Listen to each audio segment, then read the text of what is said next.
السلام علیکم ویورز۔ پاکستان میں درجنوں ایسے قلعے موجود ہیں جن کی صدیوں پرانی تاریخ اور طرز تعمیر سے یہ معلوم ہو جاتا ہے کہ یہ خطہ صدیوں سے امن اور جنگ و جدل کا محاذ بنا رہا ہے۔ کئی قلعوں کی تعمیر اس دور کے طلائع آزماؤں اور جنگجوؤں کی حکمت عملی اور اعلیٰ عسکری ذہانت کا بھی منہ بولتا ثبوت ہیں، اور انسانی عقل دنگ رہ جاتی ہے کہ جدید مشینری جس کام کو انجام دینے میں ناکام ہو جاتی ہے، وہ عمارتیں صدیوں پہلے صرف انسانی ہاتھوں سے تعمیر کر دی گئی تھیں۔ ابھی تک یہ بات تحقیق طلب ہے کہ آخر اتنی زیادہ مضبوط عمارتوں اور قلعوں کی تعمیر کے لیے کس طرح کے ذرائع استعمال کیے جاتے تھے۔ جہلم کے خطے میں قلعہ روہتاس کو دیکھ کر ایسا ہی احساس ہوتا ہے کہ جنگل اور پہاڑوں میں تعمیر کیا جانے والا یہ 400 ایکڑ پر محیط قلعہ جب بنایا گیا تو شیر شاہ سوری جیسے جرنیل نے اس کی تعمیر میں کتنے ماہرین کی خدمات حاصل کی ہوں گی۔ بیان کیا جاتا ہے کہ قلعہ روہتاس صرف انسان کی ظاہری عظمت اور فن تعمیر کا شاہکار ہی نہیں، اسے شیر شاہ سوری سے محبت کرنے والے بزرگان دین نے بھی اپنے ہاتھوں اور باطنی قوتوں سے تعمیر کیا تھا۔ پاکستان بھر میں قلعہ روہتاس ایسا قلعہ ہے جو عام اینٹوں کے بجائے بھاری پتھروں سے تعمیر کیا گیا، اور یہ بھاری پتھر اونچی دیواروں اور میناروں تک بھی پہنچائے گئے، جس میں بزرگان دین کی کرامات کا دخل تھا کہ پتھر روئی کے گالوں کی طرح اٹھا کر اوپر لے جائے جاتے تھے۔ روایات کے مطابق جب شیر شاہ سوری اس جنگل سے گزرا تو اسے ایک فقیر نے یہاں قلعہ تعمیر کرنے کی ہدایت کی۔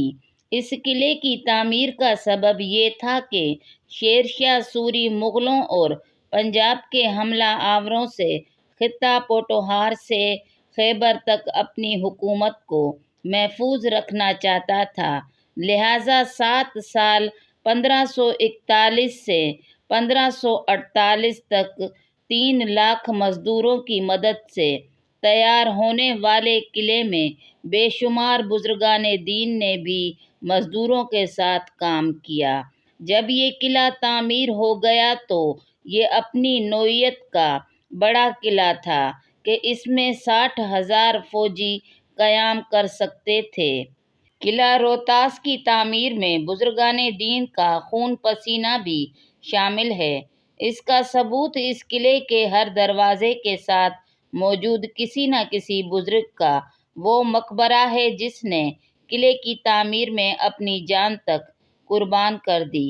قلعے کے اندر آج بھی جگہ جگہ بزرگوں کے مقابر پھیلے ہوئے ہیں، اور ایسا مقام کسی اور قلعے کو حاصل نہیں ہے۔ اس وقت شیر شاہ کی تعمیر کردہ شاہراہ اعظم جی ٹی روڈ یہیں سے گزرتی تھی۔ تاریخ کی کتب میں اس قلعے کی وجہ تعمیر کچھ یوں بیان کی گئی ہے کہ ہندی زبان میں روہ پہاڑ کو کہا جاتا ہے۔ تاس کے معنی ہموار جگہ کے ہیں، چونکہ یہ علاقہ پہاڑی تھا اور پہاڑی پر یہ جگہ ہموار تھی۔ یہ خوبصورت وادی ایک طرف ترکی کی پہاڑیوں تک نظر آتی اور مشرق کی طرف جہلم سے پار کھاریاں کا علاقہ دکھائی دیتا تھا، لہٰذا خوبصورت پہاڑی پر ہموار جگہ پہ اس قلعے کا نام روہتاس رکھا گیا۔ بنگال میں بھی روہتاس گڑھ کے نام سے ایک قلعہ تعمیر کیا گیا، لہٰذا اس قلعے کے نام پر اس کا نام روہتاس رکھا گیا۔ بیشتر ازیں اس شہر کو منڈی بھی کہا جاتا تھا۔ مقامی گکھڑوں اور مرزا کامران ولی کابل اور مرزا حکیم بیگ حاکم کشمیر کو مد نظر رکھتے ہوئے شیر شاہ نے اس علاقے کی طرف توجہ کی اور دیکھا کہ یہ علاقہ حملوں کا شکار ہو سکتا ہے۔ یہاں یہ بات قابل ذکر ہے کہ قلعے میں شامل یہ تاریخی 9 دروازے 25 فٹ تک اونچے ہیں اور 6 میٹر گہرے اور 3 سے 5 میٹر چوڑے ہیں۔ یہ دروازے کابل اور کشمیر کی جانب کھلتے ہیں۔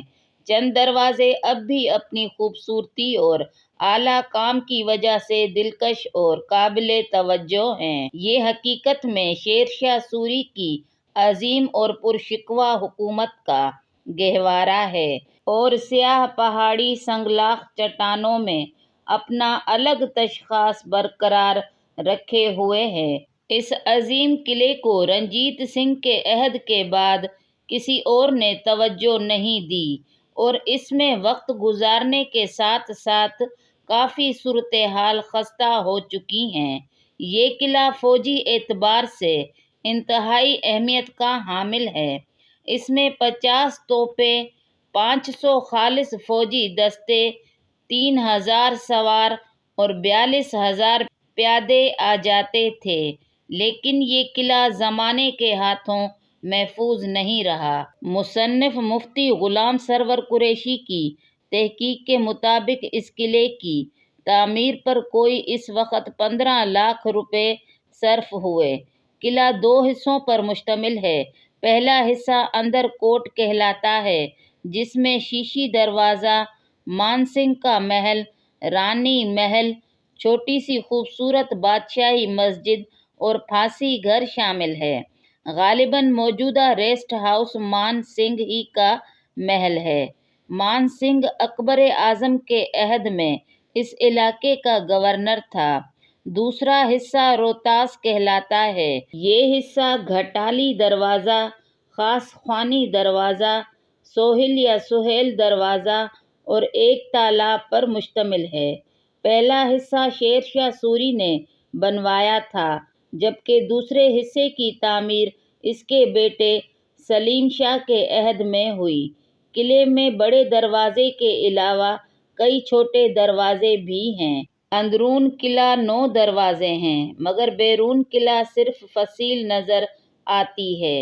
قلعہ روہتاس شیر شاہ سوری نے اپنے دشمنوں سے نبر آزما ہونے کے لیے بنوایا۔ پہلا حصہ اندر کوٹ راجہ اندر سبھا کی وجہ سے مشہور ہے، جو تقریباً 12,000 سال قبل تعمیر ہوا تھا۔ دوسرا حصہ سلیم شیر شاہ سوری نے بنوایا۔ قلعہ روہتاس میں سفید محل ہوتا تھا، جو کہ 36 کمروں پر مشتمل ہے۔ اس میں 4 مہمان خانے، 14 دالان، 10 مال خانے اور 6 غلام گردشیں ہیں۔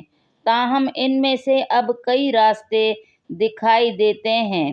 قلعے کے درجن بھر دروازے ہیں، جو دیسی فن تعمیر کا لاجواب شاہکار اور سنگ تراشی اور نقاشی کا نادر نمونہ ہیں۔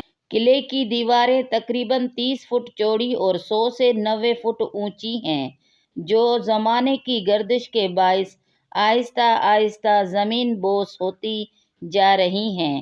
چونے اور پتھر سے بنی ان دیواروں پر چھوٹی چھوٹی برجیاں بنی ہوئی ہیں۔ ان برجیوں میں چھوٹے چھوٹے سوراخ ہیں، جن کے ذریعے دشمن کی نقل و حرکت پر بآسانی نظر رکھی جا سکتی ہے اور اسے بخوبی نشانہ بنایا جا سکتا ہے۔ دیواروں اور دروازوں کے اوپر پتھروں کو تراش کر کنگرے بنائے گئے ہیں، جہاں سپاہی کھڑے ہو کر نشانہ لگا سکتے ہیں۔ دیواروں اور دروازوں پر پتھروں کی بڑی بڑی سلیں اس سلیقے اور نفاست کے ساتھ لگائی گئی ہیں کہ عقل دنگ رہ جاتی ہے۔ دیواروں پر چڑھنے کے لیے سیڑھیاں بنائی گئی ہیں۔